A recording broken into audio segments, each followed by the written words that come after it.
What is going on, everybody out there in YouTube land, out there in podcast land, wherever land that you may be listening, watching this live stream, or listening to this podcast as it has been recently uploaded? What is going on? It is a brand spanking new episode of Ready, Set, Action Commentaries. I am, of course, your host, Mike.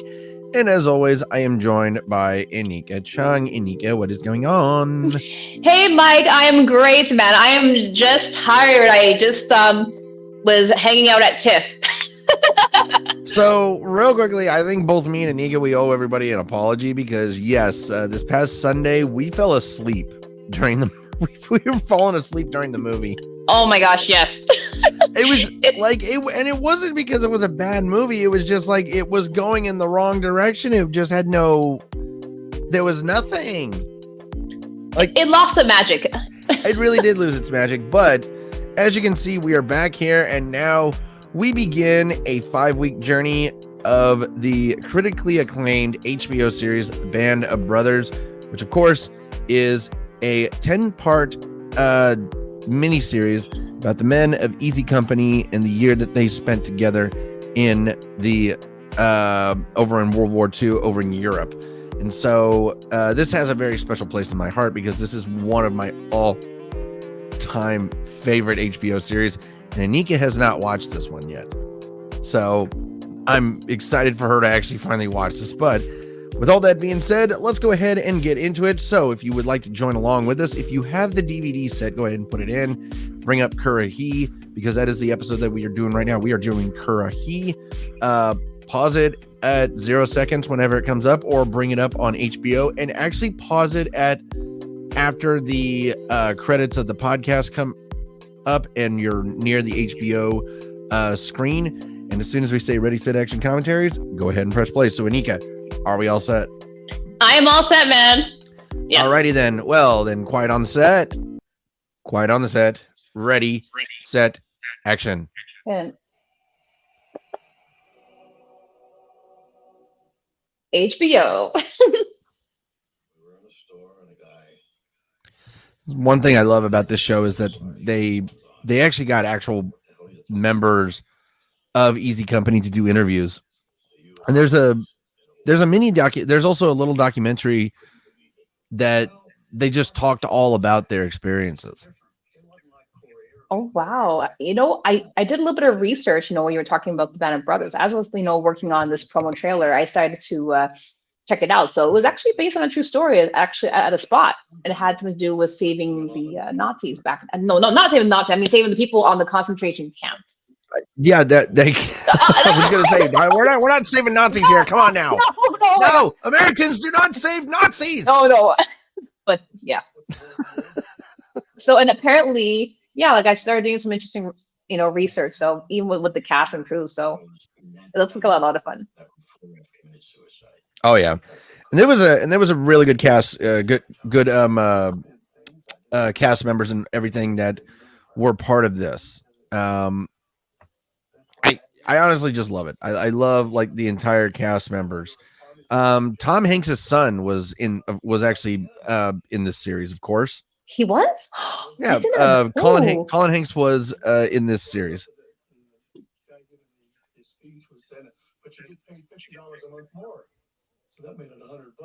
So think about this: $100 back in 1942. Oh my gosh, how much would that been? Interesting. Oh, I'm not.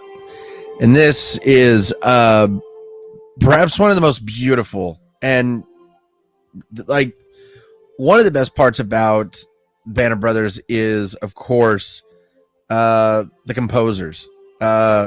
Michael Kamen was the American composer who worked on Band of Brothers, and he was able to do the score, and it was just like, it gives me chills every time I hear it, because this is a show where you're watching the men of Easy Company. Oh yeah, and there you see Donnie Wahlberg, the Mark Wahlberg's brothers in this one too. Oh yes. But I mean, you got to think of like just what these men really went through in just 1 year together, and I mean, they saw things that people shouldn't see. They did things that men shouldn't do, And they did it all for one reason. They did it all because their country asked them to do it. And they honored that call. And they did. And yeah, and of course, this is coming from the greatest generation of all time. Some people nowadays like argue, they're like, oh, they're coming from a generation of racism and all this, and it's just like, guess what? There was no prejudice like when you went overseas to fight a battle. There was no prejudice. Nobody cared who was who back then. They did not. All they just saw was two flags. Exactly. All they saw was two flags. If you were wearing an American flag, you were a brother. If you weren't, you're getting shot at. Exactly. And also, I do want to mention that the military, the people that have served the country, even right now, as we speak, people that are in their 60s and 70s, like some of them do not get the best treatment, I will say. I've been seeing on the news a lot of military people. I agree. I mean, there's a lot of veterans out there, especially here in America, who are homeless, and this country doesn't really take precedence, or just look at our veterans. They deserve June 4th, 1944. Up Pottery, England. I think that is actually still a place, a Pottery, England. I think that's still a place. I'm not 100% sure. Oh, I love the color content of this. I like the kind of the vintage. I like this. Oh yeah, like that's something. I mean, again, when it's Steven Spielberg, he makes sure he goes all out when he makes a film, or if he makes a series, he does everything possible to make it better and to make it perfect. And by the way, Up Pottery is actually an actual village in England. Oh, it's a village. I'm gonna look that up. What the fuck? Oh Mohawk. God, he was giving him a mohawk. Damn. Oh my God. I didn't even think a mohawk was a thing back in the 1940s. So this was this entire series was made 3 years after Spielberg had directed, and of course after Tom Hanks served as an executive producer with Saving Private Ryan, which is one of the hands down one of the greatest World War II movies of all time. Yeah, see, I would be frustrated right there. You getting it postponed, you just get it into your head that you're jumping at that night, and now you're on a 24-hour standoff still. Jeez. It's hard that they're getting ready for war. They're just sitting in the cinema, just like, oh my gosh. They're not even paying attention. Like they're not focused on a movie. They're focused on something else. You always got to give it to them, because again, I don't know this from experience, but when it comes to the day before a battle or an invasion like this, all your nerves are at an all-time high. All your anxiety, even if you don't have anxiety, is at an all-time high. I can't imagine that, of course, like, being at that time there, even as a woman, you're also there to serve in the military. Like, it's a scary time. It really was. I mean, World War II was an absolutely terrifying time for, all countries of the world, because they had no idea what was going to happen. I mean, the United States was worried about Japan overtaking us. They were worried about Hitler overtaking us. I mean, they were worried about two different countries at that time. And I mean, the countless lives that were lost in that war World War II is the bloodiest war in history. And I can't remember how many it was. I got it right here though. But a total of over 24 million people were dead. Jeez. That's military. There were 45 million civilians, or excuse me, in total dead were over 73 million people. And just think of that, 73 million people in the span of 8 years were killed. Man, like at the time, there was two people that were involved in the World War II. Man, you had Oppenheimer and Einstein, but Einstein that was not involved in with Oppenheimer's projects, but there was like a whole craziness that was happening at the time. Exactly. Oh my God! And it's David fucking Schwimmer. Oh, geez, I recognize him. So David Schwimmer here playing the role of First Lieutenant Herbert Sobel, and oh my God! Every single time I watch this show, you are an asshole. Okay. See, like, and so sorry, my headset. Oh no! Can you hear me now? I can hear you. Okay. No, so hello. I actually you can hear me, right? Uh-oh. How did Oh this boy. happen? Hold on, Mike. We got a problem. Ah.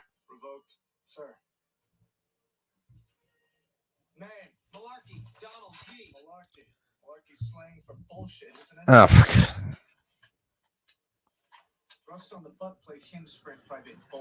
for God's sake, seriously, like this dude is just like Sobel is just knocking them for little things.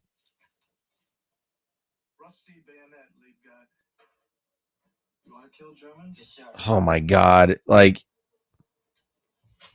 I wouldn't take this rusty piece of shit to war, and I will not take you to war in your condition.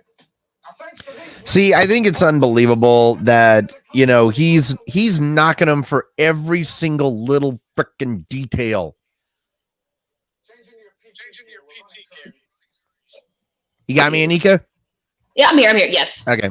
So yeah. So of course, Band of Brothers was also a book as well. It was a book, and what was described. This is actually from the book. The Men of Easy Company described Sobel as nothing but a hard ass who took his ranking as a sign of power and did not want to let it go. And then later on, it was said in the book, this is from the book, by the way, this is not my words, but it was said that they called him the dumbest Jew in America who couldn't find his mother's house on a map if it was pinpointed in black marker. Oh my gosh. You couldn't find it. Was mom's house? Jeez. No.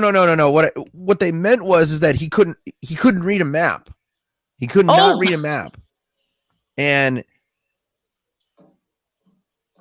see, that's another thing about basic training is everything is mental. I'll take your dames to the movie with you. Oh, the training. Actually, I'll tell you this. I've been on a military base before. You know, I got invited to one and I got to see how everyone works out. I seen it myself. Yes. A place called Camp Borden in Borden, Ontario. I went out there. I've heard of that. Yes. It was big and huge, but there's a lot of cool places to explore. They had their own movie theater and yeah. They had I did not know that. But I mean, another thing about Lieutenant Sobel is that was he a hard-nosed officer? He was a hard-nosed officer. He wanted perfection, but in that same time frame, he also ended up having the men hate him, and you can't go into battle with an incompetent leader who does not have any respect from the men. Mm-mm. And right Like- there, so one of the main officers, of course, in this show is, of course, Richard Winters, right there, as you saw. And I think I'm not right. I'm trying to figure out, I'm trying to see who played Rick Winters. But no, Winters was so Damian Lewis, that's who's playing now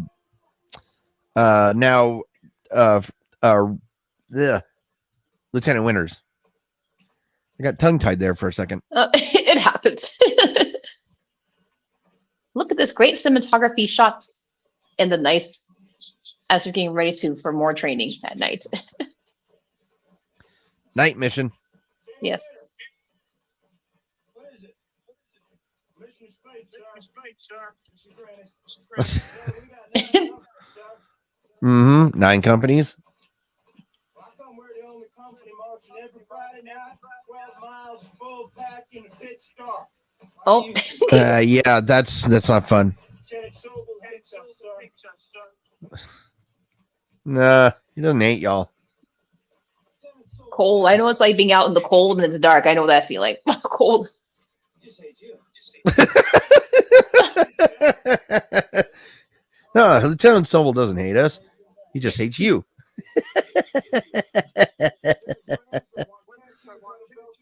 That was good.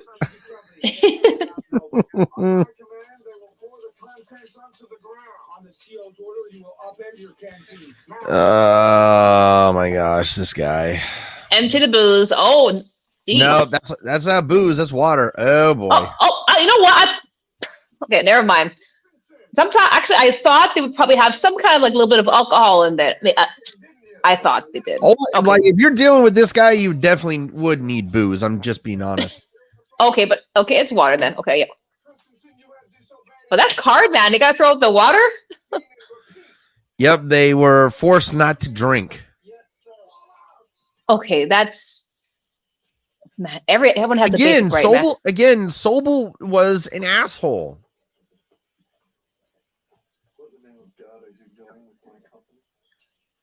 See, right there, he's like my company. This is my company. Again, what do you mean make it? See, this, Schwimmer, though, is actually, I need to give him a lot of credit because he did put the character in Sobel, because Schwimmer actually said that he read the book and he wanted to nail this role down, wanted to nail it perfectly. So he read the book and he got down the character. So good on Schwimmer for doing that. Because he definitely is quite the opposite, Shit from on a friends. shingle! Let's go! Oh! Shit on a shingle! Army, like military biscuits and gravy, goddammit. Shit on a shingle. Oh, man, those are the days. Like I said, military-style biscuits and gravy. A piece of bread and sausage gravy. Let's freaking go. Hey, come on! Do not knock the biscuit. Do not knock the shit on a shingle, and I will. That will not be allowed on this podcast. Oh, biscuits! I like biscuits. No, I prefer biscuits and gravy, but that's just how it was in the 40s. Is you just get the piece of bread and the sausage gravy. Oh my gosh! Okay, no wonder they probably were not overweight back then. No, it's true. They were all fit. Well, I actually went to basic training, and you should have seen the food that we ate. I mean, I ate we had like really fatty, like greasy food there, but at least we worked out every day. Oh no, for sure. That, of course, that helps. Oh, that looks fun. Climbing up the. You got like cow intestines or something. I don't know. Oh my god, that's crazy. Just walking under that. Oh.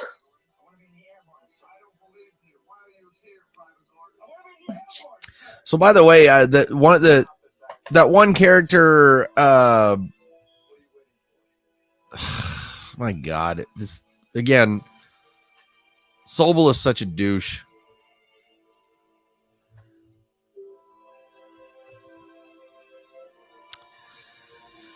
That's just got to be brutal.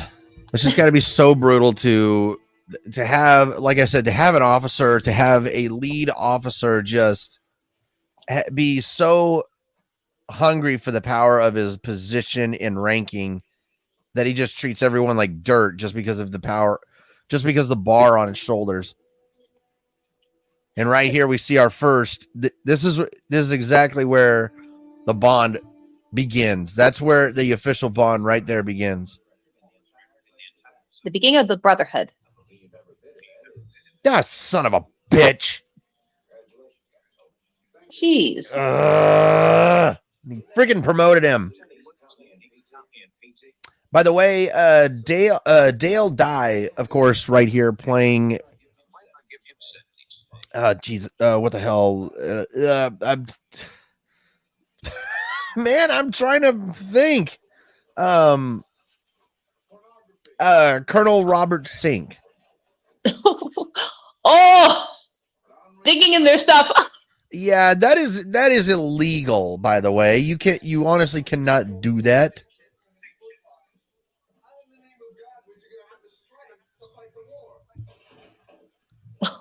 Jesus. Oh, dude, that's illegal. Man, he's worse than Harry Potter's uncle, the Vern. Oh yeah, oh my God. At least he didn't burn them. I mean, he was opening up mail, for God's sakes. A can? What's that? It's a can of peaches.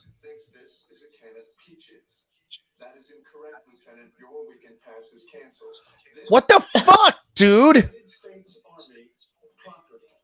What are you? Oh.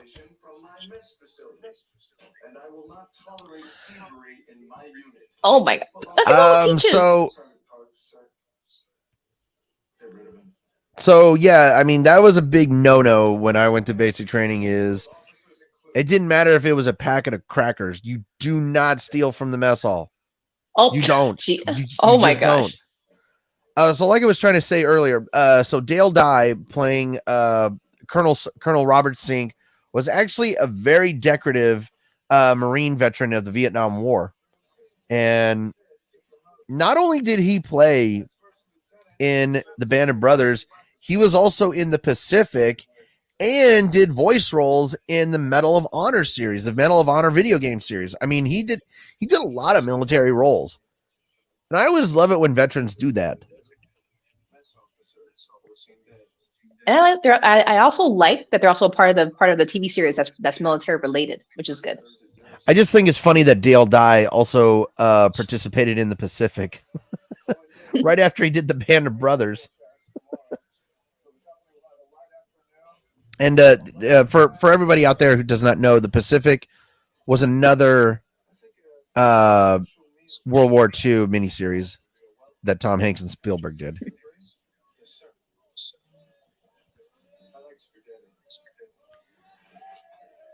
Sure, you choose the meal for the men, but honestly, you know what? Jeez. Hey, military spaghetti, who the hell's going to complain? Who's going to complain? I like spaghetti, man. But yeah. But not that kind of, that's too much though. Like I have my own version, but Oh, no. I got my own special recipe for spaghetti sauce.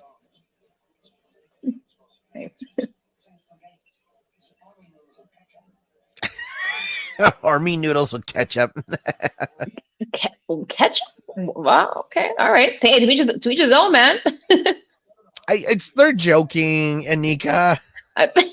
Like it's actual. It's spaghetti, but it's not real Italian spaghetti. That's what they're saying. Yes, I know. Don't want to. They're offending the Italians right now. The Nonas are like, they're like, oh my gosh, they're probably freaking out. Lord. Well, I mean, there were a lot of Italians in Easy Company too. Oh, for God's sake. Oh, yep. Oh wait, Donnie Wahlberg. He was. Oh yes, the New Kids on the Block. He was in this. Oh wow. Okay, Yeah. now I started. I'm just looking at the profiles. Like, oh okay. There's an ambulance waiting for you at the bottom of the hill. I think it's really messed up of how Sobel says it was a light day for the company, and then all of a sudden he's like, "Oh, we're running up Curahee."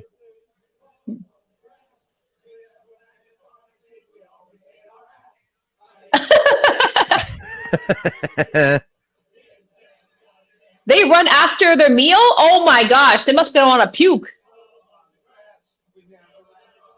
Well, yeah, I mean when you eat a big meal like that and then you got to do exercise like that, you are throwing it up. I know from experience. Oh my gosh, It sucks. It really sucks. Now, look at that old type of plane right there. Man, even though they're old planes, they look good. yes. One thing I do know for a fact that one of the most popular planes was the Phantom, one of the fastest planes in World War II. Take a look at those old style football helmets. Oh my god! I can't believe those helmets were actually like approved. Oh my gosh! It's 1942. What do you expect? And they're about to skydive. Nope, not skydive. Paratroop. Oh, okay. Okay, you're right. Not skydive. I know it's kind of simple, but not. There's a complete difference between skydiving and an actual airborne jump. Oh. And you're about to see it right now. I actually got to do this. You got to? Oh my! You must have. Trust me. Yeah, I was definitely terrified. Oh my gosh! How far was the jump? How long was it? 10,000 feet. Oh my gosh! Whee! I thought it was funny because my sergeant at the time, and so for everybody out there, yes, I did do a jump, but I did not pass basic training. I actually got hurt, so I did not pass basic training. Oh my gosh! Now I loved that shot right there where they had the camera of the actual guy who jumped out of the plane. That was a great shot. But that is pretty cool. But so I thought it was funny because my sergeant at the time, I told him that I was, like slightly scared of heights, and he goes, "So am I." And he ended up repeating a line from the old Heartbreak Ridge movie with Clint Eastwood, and he just said, in the words of Clint Eastwood, "Jumping out of a perfectly good aircraft is not a natural stunt. Just jump out and enjoy the view." Oh my gosh.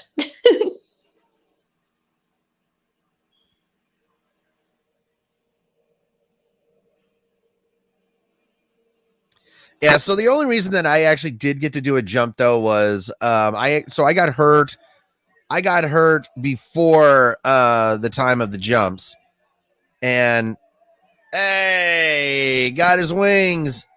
They got their wings.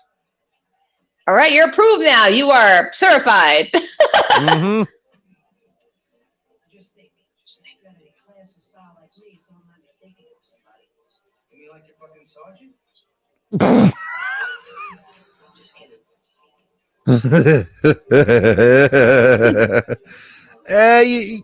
As a private, you don't really want to be shit talking your sergeant, do you now?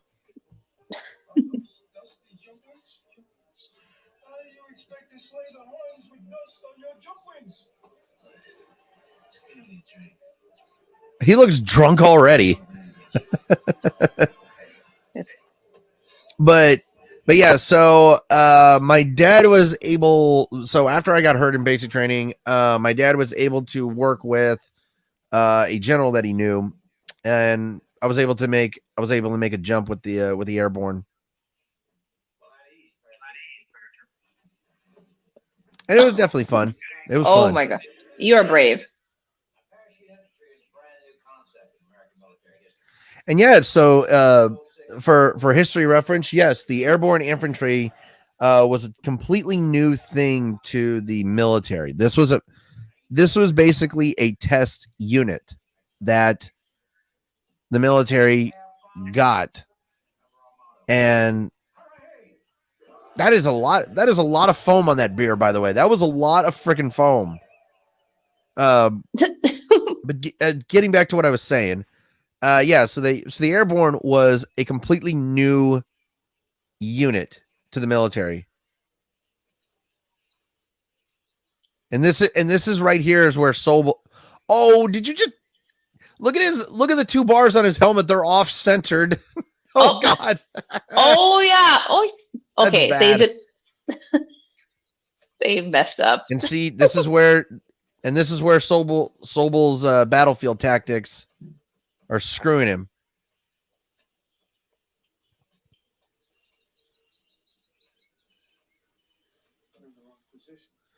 Because you can't read a fucking map. Yes.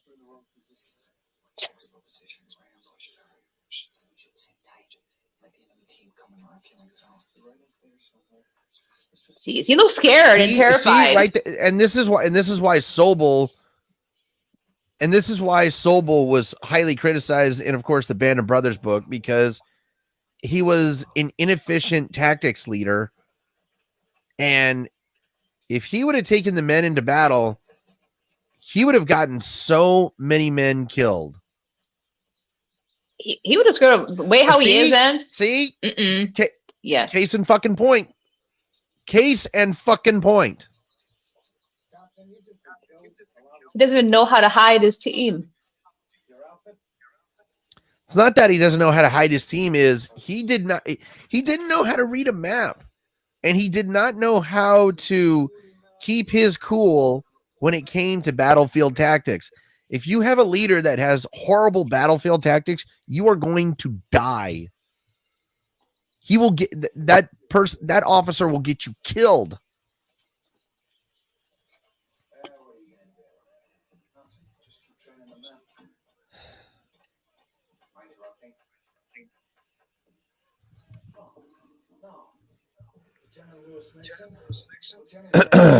But and even he got a promotion. Nice. Hey, man, replace him. The other guy. They wish him his character.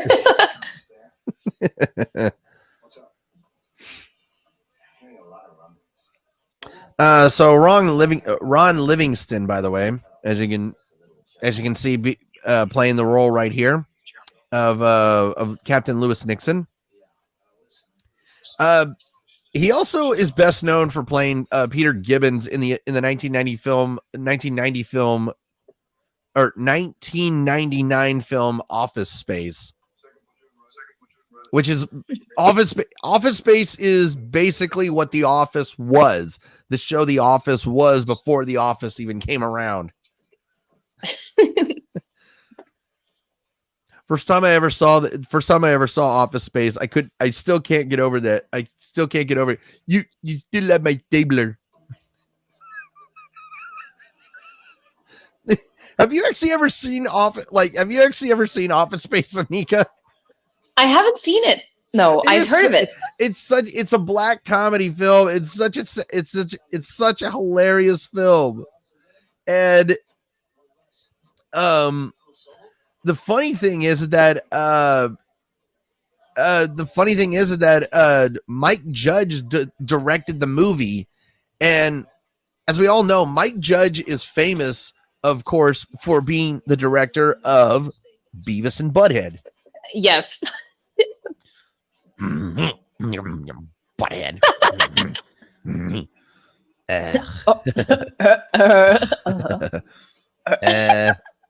was cool. Yes. Yes. I am Cornholio. I need TP for my bunghole. My bunghole will not be denied.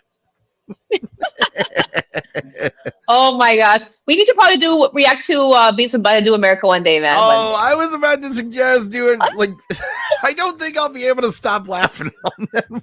Honestly, I wouldn't be able to, man.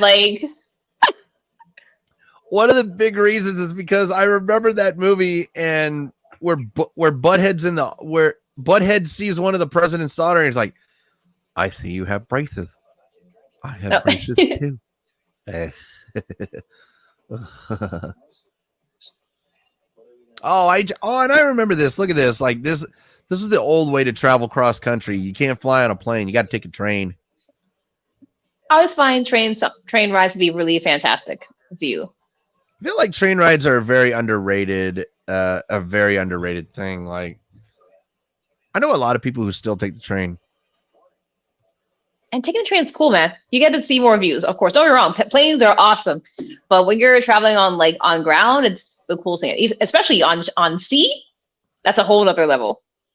Oh yeah, Brooklyn Naval Shipyard. So, a funny thing about World War II is that a lot of cruise ships, a lot of intercontinental and Atlantic cruise ships were actually turned into ended up turning into what is it? The soldier ships, basically, like hospital ships. And one ship in particular that transported a lot of soldiers was, of course, the largest ship in the world at the time, the Queen Mary. Oh yes, that's one of the biggest ships. Yes, the Queen Mary. What's going on here now? What is this guy trying to do? Those life jackets are terrible. Yeah, they really are.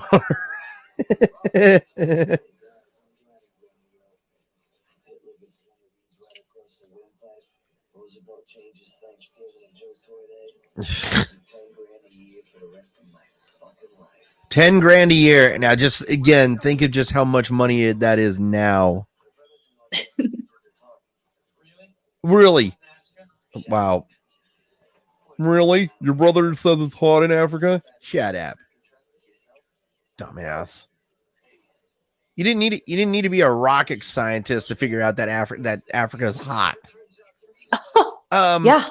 Another really famous ship that was part of also the Cunard line that served as a service ship was the RMS Aquitania, and the Aquitania was one of Cunard's more famous ships because it was in service from 1914 to 1950. Oh wow.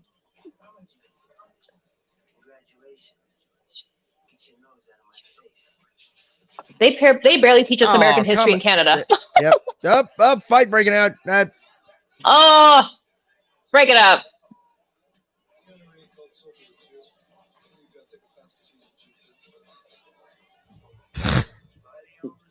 Looks like he needs a good beating. I was gonna say, like, he's like fighting over Sobel. There's a new low. Yep. Airbourne, England. Airbourne, yep. That's still a place.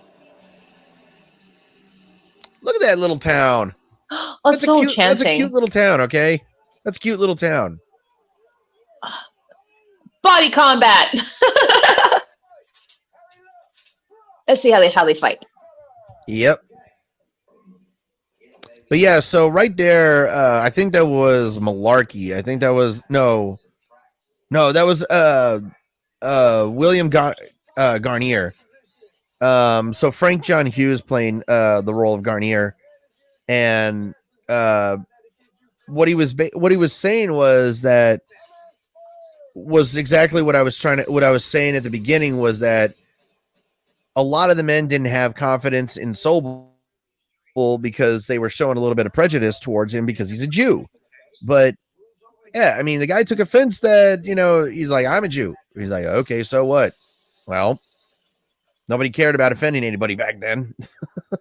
No, man. But I mean, yeah, I mean, like, it's kind of pathetic if you fight over an officer who you know to be an ineffective leader, and then you're fighting over him.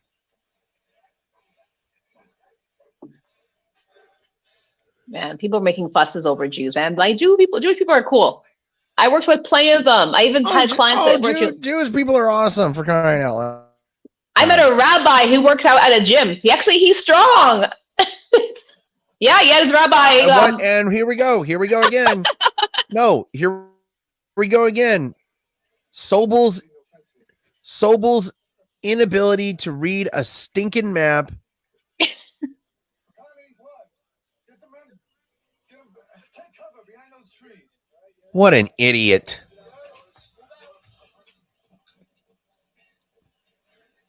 There should be no fence here. We could go over it, sir. Really? That's not the point. We're the goddamn hell. See, again, he can't read a map. And again, said it before, and I'll say it again. Like, I mean, that was one of Sobel's problems, is that he could not read a map, and again, his inability to lead. It really affected his military career. And these are are the characters from the film, right? From the actual people. They're portraying these people. Every person that is in this show are the actual people. Like or the actors who are playing them are actual people. Excuse me. Cool. I think it's Major Horton, sir. Major Horton? What is he? First of all, that's a great last name, Horton. From Dr. Seuss, Horton. Here's a who. A fence, sir. A barbed wire fence. Oh, that dog just ain't gonna hunt. You cut that bitch to get this goddamn platoon on the move. The fact that he's imitating a high-ranking officer and he's a pile of shit that's being shoveled at him is unbelievable. Oh my god. Oh my god. It's unbelievable. God almighty. Definitely likes playing around with them, man. Hey, at least that's fun on the basic. Ugh.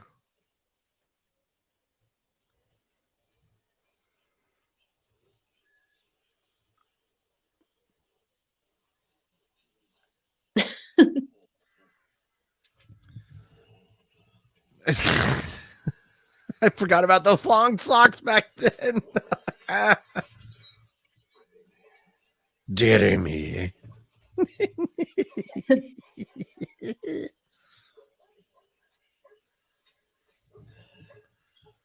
Oh.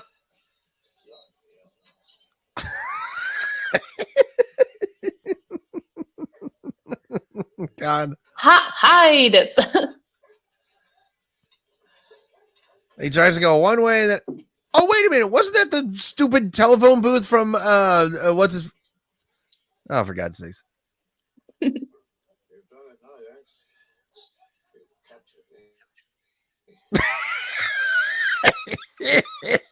Oh God!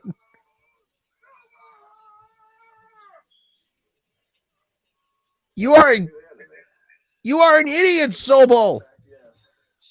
You dumb son of a. Ugh.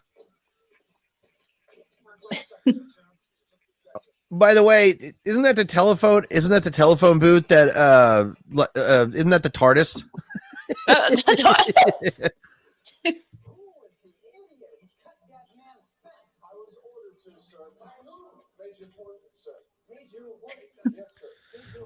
So, by the way, Major Oliver Martin Horton was a major and commander of the 101st Airborne, and he did not live past.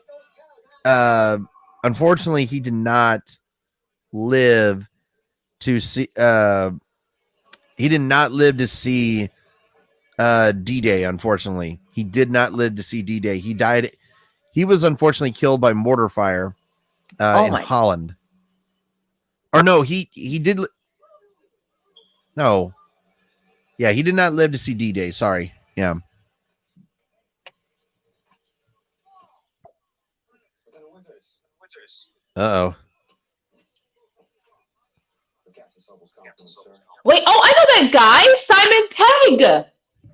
That actor, right? Wait, is that Simon Pegg?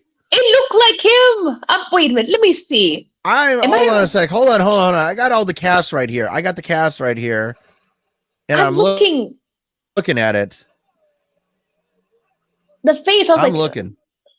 I like Simon Pegg's my favorite actor. He's funny too. I like some of the movie All called right, Run. no, that is not Simon Pegg. Really? It looked That like was- him though. Hold on, I'm looking right now. So I'm looking at the television. Oh, son of a bitch, it is! It was! Yay! Oh my god, I didn't. That's unbelievable. That is uncanny. Wow. I should shoot myself in the foot. Holy wow. Simon Pegg was in this series. That's unbelievable.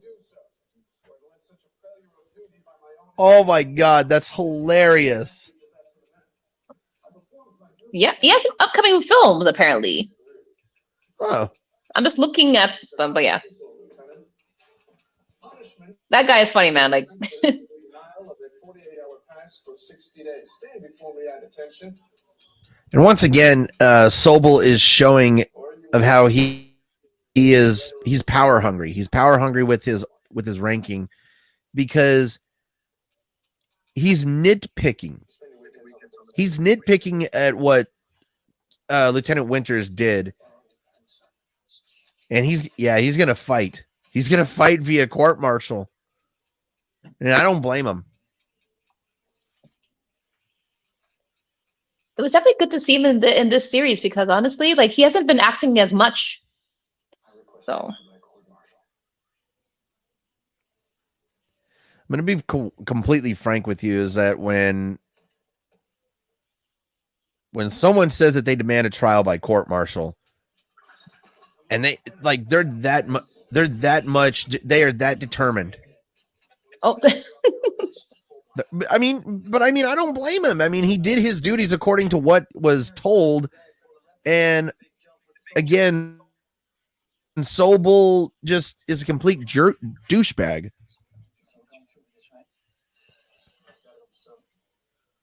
Oh no, and they are about to do something that can get them shot.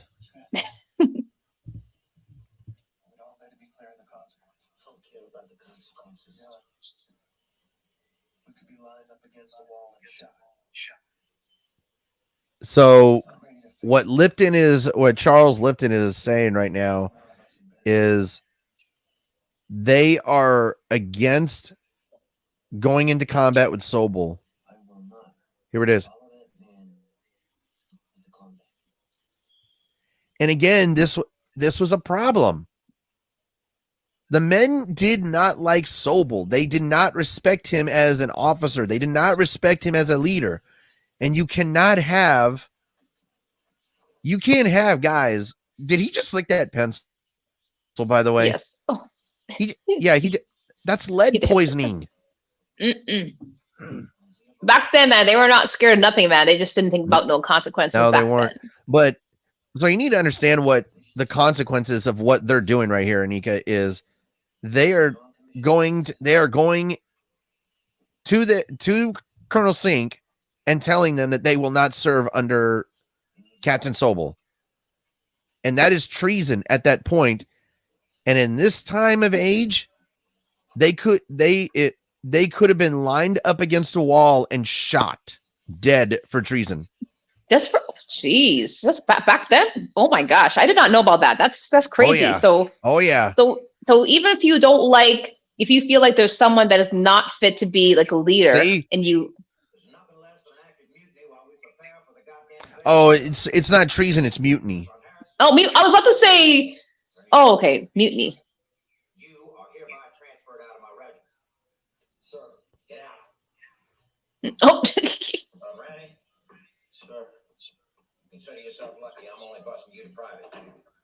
All of you NCOs have disgraced the 101st Airbourne. Well, I mean, Consider yourself lucky. first of all, they didn't disgrace the 101st. It's Sobel who's a disgrace. No choice. Spare your life. They better be kissing. They better be just thanking God right now that they are not getting lined up against the wall. Because again, an active mutiny when you are about to invade Europe. I mean, once again, just count yourself lucky. Geez, I did not know. Okay, now I know. I never knew that. Like inside the military, like if you someone that you do not like, you have to and you come together to say, mutiny events against this person. Boy. Well, now it's totally different. I mean, you're not going to get shot for active mutiny. I mean, you're just gonna get court-martialed, and you're probably headed out to Leavenworth. Which, for everybody out there who did not know, Leavenworth is a military prison. Oh, I did not know that. I know they had military prisons, but wait, where is Leavenworth? Is it in England? Leavenworth? Not 100% sure where Leavenworth. Yeah, a sec. Leavenworth. Let's see. Leavenworth Prison.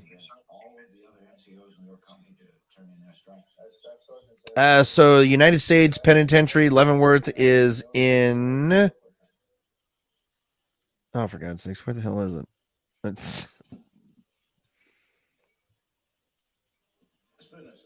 Oh my God, I can't even find where it is. Oh, it's northeast of Kansas. Oh, Okay. Oh, so it's in Leavenworth, Kansas. Okay.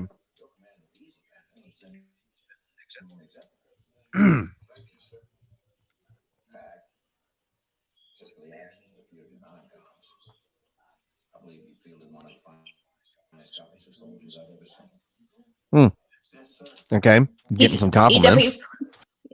He fears him, man. I can see the look in his eye. At the same time, he's cool, but he fears him. Well, first of all, you need to get what Colonel Stink is about to do here. I respect.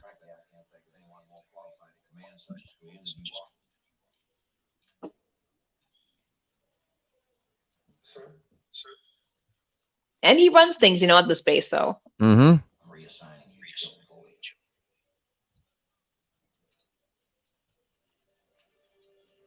Look at his face. Well, I mean,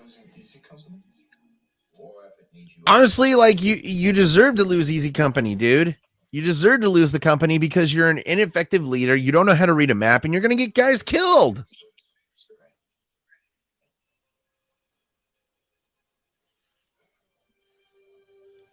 I mean, there's just nothing else to say except for Sobel was just a horrible, horrible officer who did not know how to lead, who couldn't read a map, and who just would have gotten so many people killed.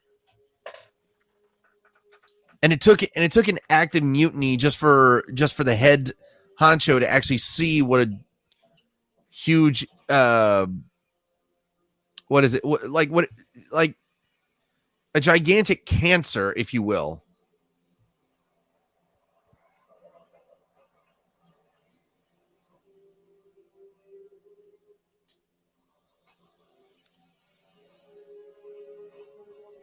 His face is so sour. He's an asshole. Like, seriously? The men salute you and you're supposed to salute back. You are... I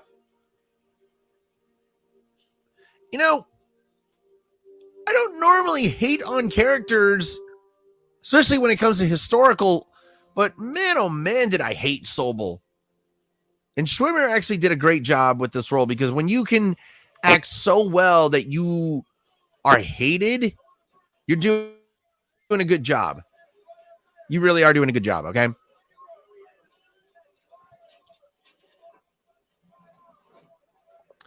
I just saw Neil McDonough.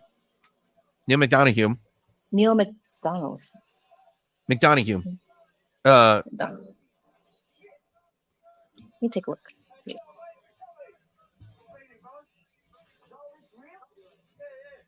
Oh wait, that face. Oh wait, he was at he's at the TIFF right now. He was at TIFF.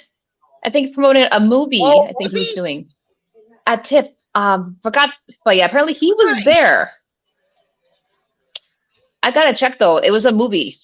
I don't know if By the way, I know a buddy of mine. His grandfather was in World War II, and he brought home 7 Lugers, 7 Luger German pistols. Oh, And wow. they fired beautifully. Oh wow! Oh Wait, my gosh! What did he just say?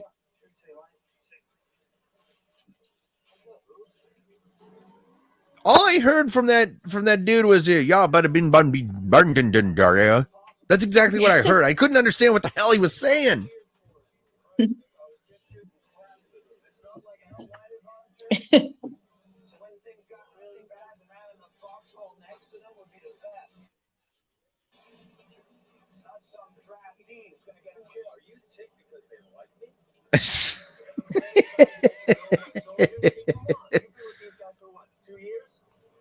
So yes, Lieutenant Lynn Buck Compton, right there, played by Neil McDonough.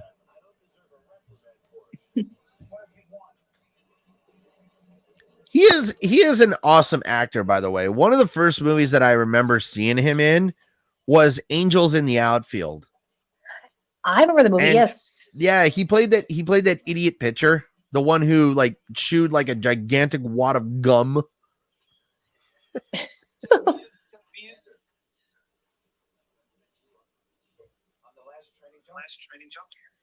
I like that movie, Angels in the Outfield. Actually, it was cool.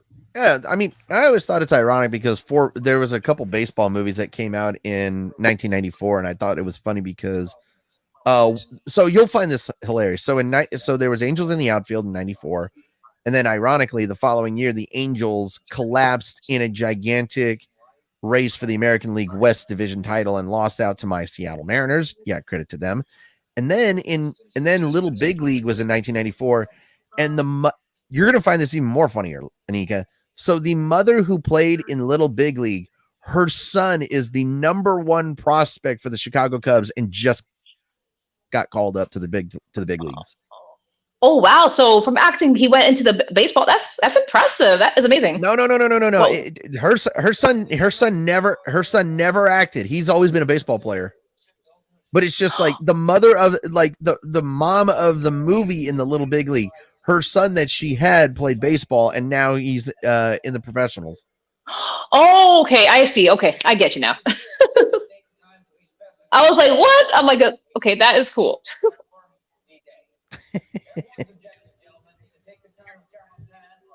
Speaking of baseball, so I took my girl to the Mariners game last night, and and here's the thing: I have been going to baseball games for over 25 years. I had never gotten a foul ball until last night. I finally freaking got a foul ball. Oh, awesome! I was so happy. So happy. You need to put it at a spot so that yes. Oh no, I already went on Amazon and I ordered a glass case, and I'm gonna put a piece of tape on there. First foul ball. I'm just like I'm gonna just like put it in there. I'm not even gonna keep it out. First foul ball, nice. That's a good catch, man. Oh yeah, it was a one-handed catch too. It was one-handed.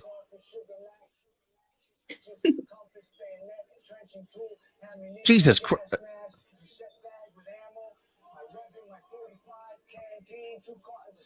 Oh my God.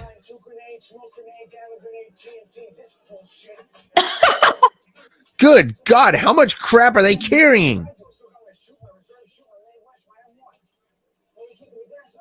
He could be a rapper, man, a military rapper. The way how he spit in bars like that. He's like, where's your brass knuckles? Yes, he had that New Yorker accent. Yeah.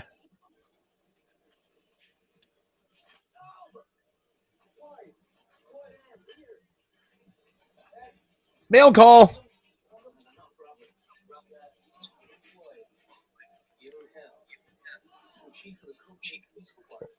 Oh, police chief sent him something. What?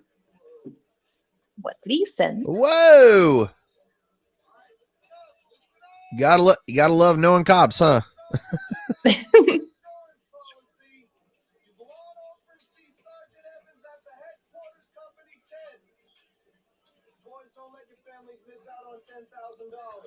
Okay, I need to do a little bit of work right now. I need to do some let's do some inflation, okay? Because now I'm highly curious. So I'm doing an inflation calculator right now. Oh, So inflation. let's go ahead and look at this from January 19. So I'm going to do January 1944, or actually, since it's June, I'll do June of 1944. So let's go ahead and look this up. So, oh, son of a. Hello. Okay. Oh, yeah, I'm here.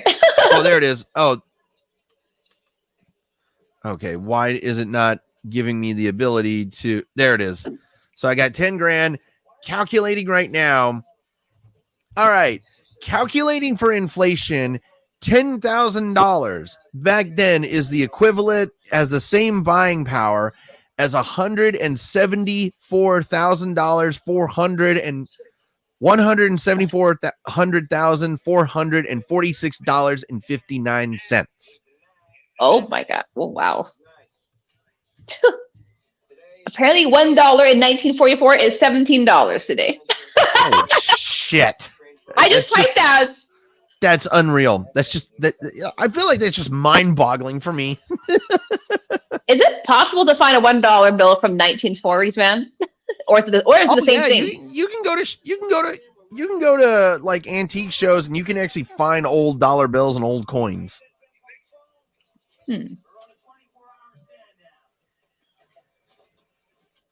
24-hour stand down.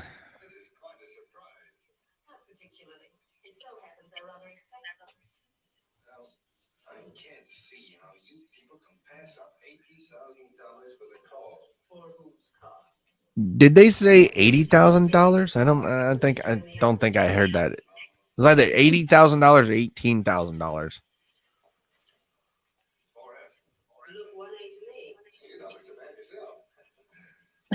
What?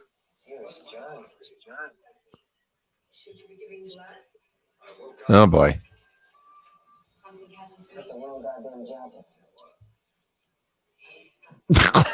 He's like, shut the fuck up. I'm trying to watch the fucking movie.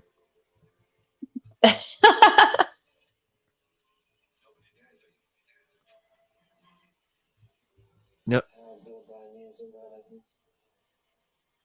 Oh shit. Oh no. He just found out his brother was killed. Oh. Okay, that's why his face was. Oh no. That's got to be rough. To find out that your brother was killed the day before you jump. Wow. Oh. Once again, we get back on the score of this entire miniseries, and Michael Kamen just did an incredible job with the music. And we've done a lot of movies where the composers have really set the tone for either the film or the series in this case. And you know, you can make that point like with John Williams with Harry Potter. James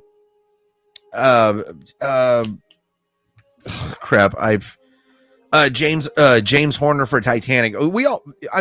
You remember watching that movie, Inika, and the music that James Horner orchestrated and produced absolutely set the tone for that movie. It did, honestly, it sets the mood. It makes it feel like you're there with them, along that journey. Exactly. And again, Michael Kamen did a great job at working on this film or at this series and just the absolute perfect score. And this film says this series definitely says it all, the mood, the music. And it speaks to you as well, knowing that, okay, this is where they were from before and now. those shots right there where you just saw the guys just staring straight into the camera. That is such a great shot, and it demonstrates of how you feel it in the moment. You really feel that moment right there.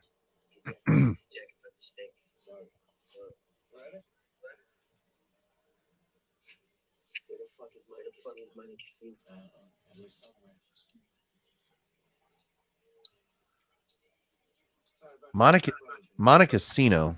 I'm trying to figure out where that is now. I think that's in Africa.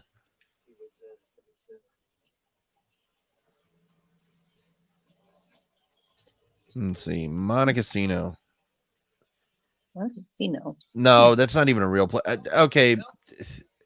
I think you just read it wrong. Let me look this up about Garnier. So, let's see. Trying to find this right here. Okay, so yeah, so the Battle of Montecasino was also known as the Battle of Rome, and yes, Henry Garnier was killed fighting in the Italian campaign. So Montecasino, I guess, was not a place. Was it a place? No, nope, was not a place. But it was the Battle of Montecasino was also known as the Battle of Rome, where it was a series of 4 military assaults by the Allies against Germany forces in Italy during the Italy campaign of World War II. Jeez. I just realized that so the date on this is now July 5th. So the day before the day of all days, D-Day. Yes, I remember the day. Oh my God, that's another important day in military history. Oh yeah.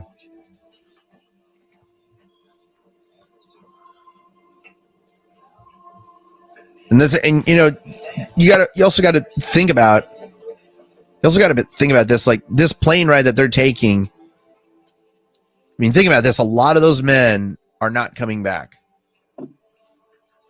A lot of those men are never coming back. The plane of no return, basically. Yeah, pretty much. So there was a YouTuber by the name of Tom Linsky. When I first started watching videos on YouTube, and he made a World War II special called Screaming Eagles, of course, which was about, of course, the 101st Airborne. And YouTube had let it stay on there for over 10 years, and then all of a sudden they hit it with copyright, which was a bunch of BS, because there's the Screaming Eagles was just intended as a school project that he did, but it turned out to be one of the most viewed independent school project films that was ever put on YouTube. And then of course, I believe that one got knocked out by a Star Wars school project film. And here we go. They are off. Yeah. And Be brave, men. And this is it. This is where that right there is the point of no return. You are not. Yep. That's the point of no return. And there you go. And I loved how they use these old planes in this series. Like, they did such a great job with all of the old planes, all of the everything about this series is just perfect. Oh, I love the color of that, like where it's kind of like yeah. You mentioned that right at the beginning. Like, I love the coloration, like, of how they did this, because it feels like it's natural light. It feels like there is no like distortion or distillation that is put into this shot. It's all natural light. It makes you feel like you are, actually watching, like clips from 1944, but it's not really. But it just kind of gives that. No, theme. No, it does look like you're actually watching it from 1944, and it's in color. Yes. You are absolutely right on that.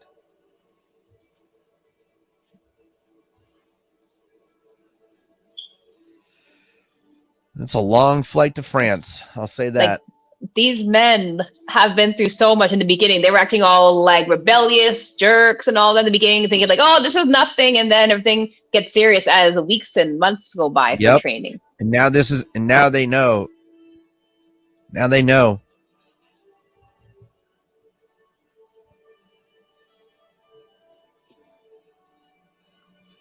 So the planes that, of course, the military uses now is, of course, the C-31 Globemasters.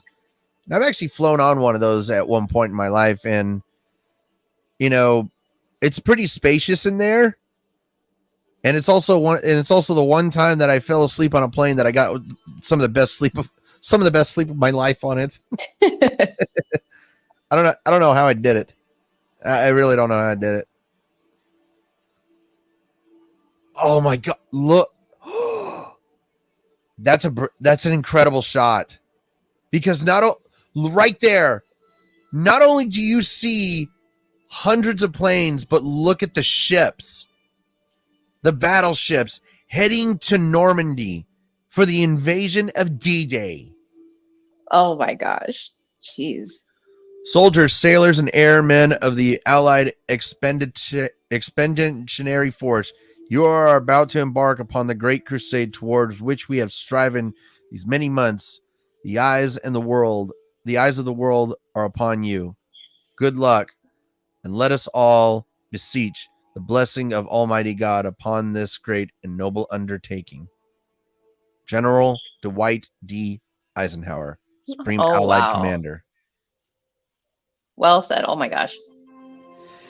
All right, that is episode 1 of Band of Brothers. And Inika, I kind of, before we get into episode 2, because we're just about to tune into episode 2, we have another one coming up here. So I'm curious, Inika, how you liking Band of Brothers so far, just after, just the first episode? I think, first time watching it, this is definitely quite entertaining, I'm going to say. It was funny. I think in the beginning, we're just starting these men, they're leaving their homes, the comfy lifestyles in America. And apparently, it's the start of World War II. And they're thinking like, okay, this is going to be nothing. We're going to do this and then come home. But then as we started to train, and then they started to hear like what they're actually coming against, being prepared and just, as I said, basic training, dealing with people, the corporals, those drive them crazy. But I think when time comes when they are at the final destination of their lives now, where their lives are going to change forever, and now entering the plane of no return, basically preparing for war, I think that's when you start to see them start to become more mature now. They're not acting like no teenagers now. They're acting like men. So exactly. Alrighty, folks. Well, that is episode 1 of Band of Brothers, but just be patient, because here in 10 minutes or 15 minutes, we have episode 2. So go ahead and stay tuned. But for episode 1, that is a cut, wrap, and print. That's all, folks. We'll see you again